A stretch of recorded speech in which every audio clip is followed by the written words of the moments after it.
Hello everyone. तो कैसे हो आप लोग? उम्मीद करता हूँ अच्छे होंगे। बहुत स्वागत है आप लोग का बहुत ही जबरदस्त शानदार सेशन में, जिसमें हम लोग लास्ट क्लास में हम लोग का प्रीवियस ईयर क्वेश्चन रेलवे का सीरीज चल रहा है। और उसमें हम लोग लास्ट क्लास में देखे थे फिजिक्स का एक टॉपिक का हम लोग पूरा सेशन किए थे। तो आज हम लोग साइंस का केमिस्ट्री का एक टॉपिक जो कि बहुत ही बर्निंग टॉपिक है, जैसा कि आप लोग स्क्रीन में देख पा रहे होंगे, वो कि जो कि है पीरियोडिक टेबल से है। तो जैसा आप लोग को पता है कि क्लास 10 के बुक में न्यू सिलेबस एनईपी 2020 के अकॉर्डिंग वो सिलेबस को डिलीट कर दिया गया है। तो कोई बात नहीं, मैं उस सिलेबस को आप लोग को ओवरऑल जितना भी एनसीईआरटी में दिया हुआ है उस पे आधारित बेसिस पे ऑब्जेक्टिव और जो कि प्रीवियस ईयर क्वेश्चन में सबसे ज्यादा क्वेश्चंस आपको इसी टॉपिक से देखने के लिए मिलेंगे। तो मैं आप लोग के सामने इस टॉपिक को लेके आ गया हूं। तो चलिए बिना देरी के सेशन को स्टार्ट करते हैं, जिसमें कि सबसे पहला दिखिएगा कि आप लोग को पता ही होगा कि पीरियोडिक टेबल को बनाने में बहुत सारा लॉ का यूज किया गया था, जिसमें सबसे पहले लॉ हम लोग देखेंगे बेसिकली न्यूलैंड का लॉ ऑफ ऑक्टेव। तो इसको हम लोग समझेंगे और इसमें जितने भी पीवाईक्यू क्वेश्चन है, प्रीवियस ईयर के क्वेश्चन जो ऑब्जेक्टिव बनता है, उसको मैं पूरा प्रॉपर एक्सप्लेनेशन के साथ आपको बताऊंगा। चलिए सेशन को बिना देरी के स्टार्ट करते हैं। तो सबसे पहला क्वेश्चन देखते हैं, क्वेश्चन नंबर 1। स्क्रीन पे बने हुए रहिएगा। क्वेश्चन नंबर 1 देखिए क्या बोलता है। Who discovered that the property of every 8 element are the same as the first element. तो क्वेश्चन को पहले समझते हैं। क्वेश्चन में पूछ रहा है कि कौन डिस्कवर किया था property of every 8 element are the same as first element. तो हमेशा पहला एलिमेंट का प्रॉपर्टी लास्ट का जो 8 एलिमेंट का प्रॉपर्टी क्या है कि सेम है। बेसिकली जो न्यूलैंड ऑफ ऑक्टेव बताए थे कि 8 एलिमेंट का प्रॉपर्टी क्या होगा, हमेशा पहला एलिमेंट का प्रॉपर्टी का मतलब पूरा सिमिलर होगा, सेम होगा। तो ये जो प्रॉपर्टी है वो डिस्कवर किए थे बेसिकली न्यूलैंड ही किए थे। तो इसका करेक्ट आंसर हो जाएगा ऑप्शन नंबर ए। और इसलिए एडिशनल फैक्ट्स बताते हूं कि जो न्यूलैंड थे वो पीरियोडिक टेबल का क्लासिफिकेशन किए थे according to their mass number. तो मास नंबर पे आधारित था, इसको याद रखिएगा। चलिए आगे नेक्स्ट क्वेश्चन देखते हैं, क्वेश्चन नंबर 2। तो क्वेश्चन नंबर 2 देखिए क्या बोल रहा है। In Newlands law of octave the first element is dash and the last element is dash. तो हम लोग को समझना है। तो मैं बता दे रहा हूं कि जो पीरियोडिक टेबल का क्लासिफिकेशन किए थे ऑक्टेव न्यूलैंड जी, तो वो बेसिकली 56 एलिमेंट का ही तक ही वो क्या किए थे वो बता पाए थे, ठीक है। उसके बाद उनका ऐसा मानना था कि उसके बाद कोई एलिमेंट डिस्कवर होगा ही नहीं। बट लेटर बाद में बहुत सारे एलिमेंट, जैसा कि आपको पता है कि हैप्पी पीरियोडिक टेबल बना है, तो बहुत सारे एलिमेंट हुए थे और एलिमेंट जो भी डिस्कवर किए थे, लेकिन जो ये ऑक्टेव वाला जो लॉ दिए थे ना कि हमेशा लास्ट 8 एलिमेंट रिजेंबल करेगा फर्स्ट एलिमेंट का, तो उसमें फिट नहीं हो रहा था। तो फिलहाल इस क्वेश्चन में पूछा गया कि फर्स्ट एलिमेंट क्या था। तो फर्स्ट एलिमेंट है हमेशा होगा हाइड्रोजन, और जो लास्ट एलिमेंट था हमारा था थोरियम। और अभी जस्ट मैं बताया कि कितना 56 तक, तो 56 जो एलिमेंट है उसका नाम है थोरियम। तो क्वेश्चन ऑप्शन देखिएगा, ऑप्शन में कहां पे है कि हाइड्रोजन और थोरियम। तो ऑप्शन नंबर बी देखिएगा बता रहा है, इसका जो करेक्ट आंसर हो जाएगा option number B, hydrogen first element and thorium is the last element जो कि 56 है। देखिए ये क्वेश्चन ग्रुप डी रेलवे में पूछा गया है 2022 शिफ्ट 1 में पूछा गया। चलिए आगे बढ़ते हैं नेक्स्ट क्वेश्चन की ओर। अगर अभी तक आपको सेशन अच्छा लग रहा होगा तो लाइक जरूर कर दीजिएगा। चलिए क्वेश्चन नंबर 3 देखते हैं। क्वेश्चन नंबर 3 क्या बोल रहा है कि Newlands law of octave works well with. तो न्यूलैंड का जो भी लॉ दिए थे वो ऑक्टेव लॉ, तो वो वर्क था बेसिकली हमेशा क्या था, लाइटर एलिमेंट पे किए थे। हेवी एलिमेंट का उस समय क्या किए थे, डिस्कवर नहीं किए थे। जितना भी था एक्सपेरिमेंट किए थे वो लाइटर एलिमेंट पे। तो यहाँ पे ऑप्शन खोजिएगा कि ऑप्शन देखिए ए क्या बोल रहा है। ए में है मेटेलिक एलिमेंट ओनली, नहीं ये तो होगा नहीं। सी में देखिए नोबल गैस ओनली, नहीं ये भी नहीं होगा। डी में देखिए रेडियो एक्टिव एलिमेंट ओनली, ये भी देखिए ये भी नहीं होगा। तो बचा कौन हम लोग का ऑप्शन, ऑप्शन नंबर बी बचा। तो इसका करेक्ट आंसर हो जाएगा लाइट एलिमेंट ओनली। इसको याद रखिएगा। और ये भी रेलवे का ग्रुप डी में पूछा गया है। ऐसा आप लोग नहीं समझिए कि यहाँ एलपी और एनटीपीसी का हायर स्टैंडर्ड लेवल है वो ग्रेजुएशन लेवल पे, ऐसा कुछ नहीं है। मैं आपको, बहुत सारे लोग हैं, अगर ऐसे बंदे लोग बोलते हैं भाई कि रेलवे ग्रुप डी एग्जाम निकालना इजी है, तो मैं चैलेंज करता हूँ आपको, आप एक बार एग्जाम में बैठो और निकाल के दिखाओ तो मैं मानूंगा। चलिए आगे बढ़ते हैं क्वेश्चन नंबर 4 की ओर। क्वेश्चन नंबर 4 क्या बोल रहा है, how many elements were discovered till the times Newland law of octave came into existence. तो जैसा कि हम लोग स्टार्टिंग में बताया था कि न्यूलैंड लॉ ऑफ ऑक्टेव का जो मतलब जो डिस्कवरी किए थे एलिमेंट का, कितना किए थे, बेसिकली क्या था 56 एलिमेंट ही किए थे, ठीक है। उसके बाद तक क्या है, उनका मानना था कि कभी कोई डिस्कवर होगा ही नहीं होगा, लेकिन बाद में लेटर डिस्कवर हुए, बट उनका जो लॉ दिया गया था उस पर फिट नहीं हो पा रहे थे। फिर बहुत सारे और दूसरे साइंटिस्ट लोग आए और लॉ दिए, जैसा वही आपको बता रहा हूँ डोविनियर, और उसको हम लोग बाद में बताएंगे, मोस्ले का जो पीरियोडिक टेबल है, ठीक है, उसको भी सेशन में अलग से इसके बाद लेके आऊंगा, सीरीज बाय सीरीज चल रहा है। तो इसका जो करेक्ट आंसर हो जाएगा ऑप्शन नंबर बी 56। चलिए आगे बढ़ते हैं क्वेश्चन नंबर 5 की ओर। तो 5 देखिए क्या बोल रहा है, consider the below statement and identify the correct answer. तो जो भी नीचे जो स्टेटमेंट दिया गया है, इस टाइप के क्वेश्चन देखिए, पैटर्न पूरा चेंज है पहले क्या वन लाइनर था, अब थोड़ा स्टेटमेंट असेसमेंट और रीजनिंग समझ लीजिए, इस टाइप से दिया हुआ है, आर्गुमेंट स्टेटमेंट करके क्वेश्चन पूछा जा रहा है, ठीक है। तो इसमें देखिए स्टेटमेंट नंबर 1 क्या बोल रहा है, स्टेटमेंट 1 में बोल रहा है according to Newlands assumptions only 56 element exist in the nature. सही बात है भाई, 56 वो बोले थे, 56 ही एलिमेंट है जो कि नेचर में मौजूद होते हैं। पहला स्टेटमेंट तो अपन लोग को लग रहा है कि ये सही है। चलिए स्टेटमेंट सेकंड देखते हैं। Newland found that every 8 element has the property similar to the first one. हाँ भाई, ये उनका वो वही फाइंड किए थे कि हम जो 8 एलिमेंट होगा उसका जो प्रॉपर्टी होगा सिमिलर होगा हमारा फर्स्ट एलिमेंट का। तो ये भी स्टेटमेंट सही है। तो स्टेटमेंट 1 और दोनों स्टेटमेंट 1 और 2 दोनों सही है। तो इसमें ऑप्शन में देखेंगे, ऑप्शन नंबर ए देखिए क्या बोल रहा है कि बोथ स्टेटमेंट आर इनकरेक्ट। भाई ये तो होगा ही नहीं क्योंकि करेक्ट है, इनकरेक्ट तो होने से रहा नहीं। सेकेंड ऑप्शन देखते हैं कि both statement are correct, yes. तीसरा भी चेक कर लेते हैं, ऐसा नहीं है कि आपको वहीं पे मार देना है। तीसरा देखिए क्या हो रहा है, स्टेटमेंट 1 इज करेक्ट और स्टेटमेंट 2 इज इनकरेक्ट, तो ये भी नहीं होगा। डी में देखिए statement 2 is correct, statement 1 is incorrect, ये भी नहीं होगा। तो मतलब बेसिकली स्टेटमेंट 1 और 2 दोनों करेक्ट होगा। तो इसका करेक्ट आंसर हो जाएगा B, both statement are correct. ये भी ग्रुप डी के क्वेश्चन में पूछा गया है सिर्फ 2 में 2022। चलिए आगे नेक्स्ट क्वेश्चन की ओर बढ़ते हैं जो कि क्वेश्चन नंबर 6 है। Newland law of octave was applicable only up to element of. तो देखिए उनका जो वो लॉ दिए थे ना, बेसिकली उनका जो लॉ था वो एप्लीकेबल था only up to element calcium तक ही था, ठीक है ना। इसका करेक्ट आंसर हो जाएगा ऑप्शन नंबर डी। ये बहुत इंपॉर्टेंट क्वेश्चन है, ठीक है ना। उनका जो लॉ था बेसिकली जो 8 एलिमेंट का प्रॉपर्टी वो सिमिलर था, तो आपका फर्स्ट एलिमेंट का प्रॉपर्टी तो कैल्शियम तक ही क्या था कि ये एप्लीकेबल हो रहा था, बाकी बाद में फिट नहीं हो रहा था। तो इसका करेक्ट आंसर हो जाएगा ऑप्शन नंबर डी जो कि है कैल्शियम। चलिए आगे बढ़ते हैं क्वेश्चन नंबर 7 की ओर। क्वेश्चन नंबर 7 देखिए क्या बोल रहा है, why were noble gases not included in the Newland law of octave. तो बोला जा रहा है कि नोबल गैस क्यों नहीं मतलब इंक्लूड किया गया था लॉ ऑफ ऑक्टेव में। तो ऑप्शन देखते हैं, पहले पूछते हैं ऑप्शन नंबर ए क्या बोल रहा है, this element where not known at that time. चलिए ऑप्शन नंबर बी देखते हैं, this element do not follow the law of Octave. तीसरा देखते हैं, तीसरा जो ऑप्शन सी बोल रहा है, the elements do not follow the octet rule. और डी बोल रहा है द एलिमेंट आर इनर्ट। तो बेसिकली क्या था at the time of Newland के टाइम में कि वो जो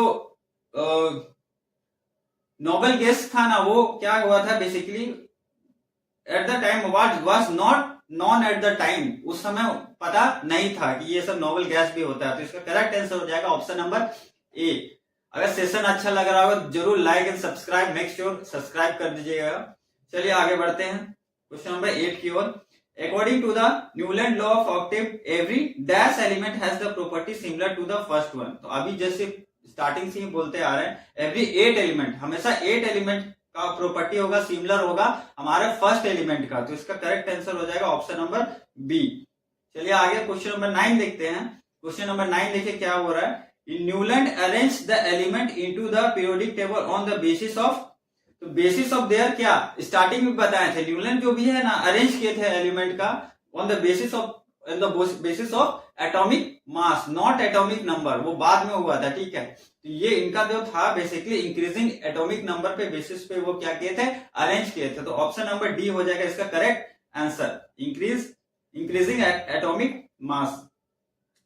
आगे देखते हैं क्वेश्चन नंबर 10 देखिए क्या बोलता है, according to the Newland law of octaves how many elements are present in between potassium and copper. तो पोटासियम और कॉपर के बीच में कितना एलिमेंट होगा, तो जैसे ही पता है कि फर्स्ट और 8 है ना, तो उसके बीच में कितना 7 ही आता है, तो इसका करेक्ट आंसर हो जाएगा ऑप्शन नंबर डी 7 होगा। आप काउंट करके देख लीजिएगा। चलिए आगे देखते हैं क्वेश्चन नंबर 11 क्या बोलता है, which 2 elements were put in the slot by Newland. तो न्यूलैंड के द्वारा जो स्लॉट में पुट किया गया था वो था बेसिकली कोबाल्ट और निकल। तो ऑप्शन नंबर डी हो जाएगा इसका करेक्ट आंसर। चलिए आगे देखते हैं क्वेश्चन नंबर 12 क्या बोल रहा है, consider the below statement and identify the correct answer. ठीक है, इसमें भी स्टेटमेंट वाला ही आ गया है क्वेश्चंस। तो स्टेटमेंट नंबर 1 पढ़ते हैं और क्या होता है देखते हैं क्या बोल रहा है। Statement 1, law of octave was applicable only up to calcium. सही बात है, इससे पहले हम लोग ऑप्शन में भी देख चुके हैं क्वेश्चन में कि वो ओनली एप्लीकेबल था एलिमेंट कैल्शियम तक। तो स्टेटमेंट 1 सही है। स्टेटमेंट 2 देखिए क्या बोल रहा है, after calcium every 8 element did not possess property similar to that of the first. सही बात है, कैल्शियम के बाद है ऐसा जो प्रॉपर्टी था उनका लॉ ऑफ ऑक्टेव का वो फॉलो नहीं कर रहा था। तो ये भी सही है, इसका करेक्ट आंसर हो जाएगा दोनों। देखिए कहां पे, देखिए बोथ स्टेटमेंट आर करेक्ट और statement 2 is the correct explanation of statement 1। तो इसका करेक्ट आंसर हो जाएगा ऑप्शन नंबर ए। चलिए आगे देखते हैं question number 13, select the incorrect statement amongst for the flowing. तो यहाँ पे देखिए करेक्ट नहीं इनकरेक्ट बोला, ध्यान से देखिए इनकरेक्ट स्टेटमेंट खोजना है कि कौन सा गलत है। तो ऑप्शन नंबर ए, इसमें क्या है कि सबको पढ़ना पड़ेगा, ठीक है। तो ऑप्शन नंबर 1 देखिए क्या बोल रहा है कि Newland arrange the element in the order to increasing atomic mass and gave the law of octave. सही बात है भाई, ये तो इनकरेक्ट है नहीं, सही बात है क्योंकि वो अरेंज किए थे इंक्रीजिंग एटॉमिक मास पे, तो ये सही है। दूसरा देखते हैं, sodium is the 8 element after lithium. हाँ भाई, सोडियम लिथियम के बाद 8 एलिमेंट है, आप काउंट करके भी देख सकते हैं, ये भी सही है। तीसरा देखते हैं, calcium is the 8 element after beryllium. तो ये भी सही है, ठीक है। आगे देखते हैं क्वेश्चन नंबर 4 देखिए क्या बोल रहा है, the law of octave was applicable only up to magnesium as magnesium every 8 element did not possess the property of similar to the। तो यहाँ पे क्या बोल रहा है, अभी हम लोग पढ़ चुके हैं कि वो एप्लीकेबल था ओनली अप टू कैल्शियम तक, ना कि मैग्नीशियम तक, ना कि मैग्नीशियम तक। तो इस क्वेश्चन का जो इनकरेक्ट पूछ रहा था इसमें इनकरेक्ट हो जाएगा ऑप्शन नंबर 4 होगा, जो कि ऑप्शन आपका दिया हुआ है ऑप्शन नंबर सी में। तो इसका करेक्ट आंसर हो जाएगा सी। आगे देखते हैं क्वेश्चन नंबर 14 देखते हैं, who amongst the following was the first to find every 8 element has property similar to that of the element। तो देखिए बेसिकली डिस्कवरी के बारे में बताया, तो ये कौन दिए थे, तो ये हमारे दिए थे जॉन न्यूलैंड, जो कि हमारा साइंटिस्ट है। तो वो है होगा ऑप्शन नंबर ए, जो कि करेक्ट आंसर होगा। आगे देखते हैं question number 15, how many elements exist in the nature according to Newton law of octave. फिर से देखिए रिपीटेड क्वेश्चन, ये भी ग्रुप डी का शिफ्ट अलग शिफ्ट में पूछा गया है। तो ऑब्वियस है कि नेचर में जो एग्जिस्ट कर रहा था बेसिकली क्या कर रहा था, 56 एलिमेंट ही कर रहे थे। तो इसका करेक्ट आंसर हो जाएगा ऑप्शन नंबर ए। चलिए आगे बढ़ते हैं क्वेश्चन नंबर 16 देखिए क्या हो रहा है, Newland compared his octave with. तो कंपेयर किए थे क्या, किस पे किए थे, बेसिकली क्या किए थे, ये म्यूजिकल नोट्स, जैसे म्यूजिकल नोट्स सारे गामा पा है ना, तो इस टाइप पे बेसिस पे वो क्या किए थे, वो कंपेयर किए थे। तो इसका करेक्ट आंसर हो जाएगा option number A, musical note. Question number 17 देखिएगा, which of the following statement is correct. इसमें कौन सा करेक्ट होगा, with respect to the Newland law of octave. तो कौन सा स्टेटमेंट क्या है कि सही बोल रहा है। तो इसके लिए सबको सब पढ़ना है, ऐसा नहीं कि 2 पढ़ दिए अब भाई जल्दी जल्दी अपन लोग मार लिए पता चला गलत हो जाएगा। इस टाइप का ही देखिए लेवल बढ़ गया। मैंने क्या बताया था कि जो पहले जो भी 2018 से पहले जो ग्रुप जितने भी रेलवे के एग्जाम किए थे उसका पैटर्न कुछ और था, और अभी 2018 के बाद जो लिया गया है जितना भी एग्जाम रेलवे का, like group D, NTPC stage 1 stage 2, उसका जो पैटर्न है वही पैटर्न पर आधारित नेक्स्ट आप लोग का आगे जो अपकमिंग एग्जाम है वही देखने को मिलेगा। तो उसके लिए सब आपको ऑप्शन पढ़ना पड़ेगा, ठीक है, और जल्दी जल्दी करना है। टाइम टेकिंग भी, अगर पढ़ने में आप लोग टाइम लगाएगा तो पता चला कि क्वेश्चन छूट जाएगा, तो इससे बचने के लिए जल्दी जल्दी करना है और अच्छे से करना है। तो देखते हैं ऑप्शन नंबर ए क्या बोल रहा है। ए में बोल रहा है Newland law of octave works well with the lighter element. पहले बता चुका हूं, देखिए ये रिवाइज हो रहा है आप लोग का। हाँ भाई सही बात है कि वो वर्क वेल अच्छा कर रहा था लाइटर एलिमेंट के साथ, हेवी एलिमेंट के साथ, मेटेलिक एलिमेंट के साथ नहीं हो रहा था, ठीक है। बी देखिए ये तो करेक्ट है, शुरू वाला बोल रहा है Newland law of octave works well with the heavier element. नहीं भाई हेवियर एलिमेंट के साथ नहीं कर रहा था, ओनली वो क्या कर रहे थे, वर्क वेल अच्छे तरह से काम कर रहा था लाइटर एलिमेंट के साथ। तो बी तो करेक्ट नहीं होगा, इनकरेक्ट है। सी भी चेक कर लेते हैं भाई, हो सकता है आगे। In Newland octave the property of fluorine and sodium were form to be same. नहीं, फ्लोरीन और सेम होगा ही नहीं, क्योंकि लिथियम और सोडियम का मैंने इससे पहले बताया था, तो ये भी इनकरेक्ट होगा। और डी में बोल रहा है John Newland and English scientist arrange the then known element in order to increasing atomic size. नहीं भाई एटॉमिक साइज नहीं, वो बेसिकली एटॉमिक मासेस पे वो किए थे। इसका करेक्ट आंसर हो जाएगा option number A, work well with the lighter element. चलिए आगे बढ़ते हैं, क्वेश्चन नंबर 18 देखते हैं। In the Newlands arrangement of the element in the increasing order of their atomic masses the last element is. तो last element क्या था 56, और वो जो कि हम लोग फर्स्ट में स्टार्टिंग में ही वीडियो में हम लोग डिस्कस किए थे, जो 56 एलिमेंट है वो है थोरियम, और फर्स्ट एलिमेंट याद रखिएगा हाइड्रोजन। तो इसका थोरियम हो जाएगा करेक्ट आंसर, जो कि ऑप्शन नंबर ए बताता है, ठीक है। आगे देखते हैं क्वेश्चन नंबर 19। क्वेश्चन नंबर 19 क्या बोलता है, elements dash were placed in the periodic table of Newland law with halogen. तो हैलोजन के साथ जो भी हमारा जो बेसिकली किया गया था वो था ऑप्शन डी कोबाल्ट और निकल। तो इसका करेक्ट आंसर हो जाएगा कोबाल्ट और निकल। ये देखिए एलपी में पूछा गया है, ये भी देखिए बहुत अच्छा ही क्वेश्चन है, ठीक है।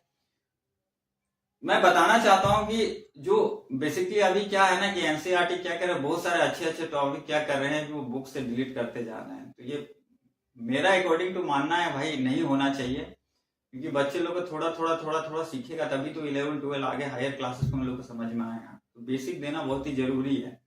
चलिए आगे, खैर कोई बात नहीं, ये उनका है मानना।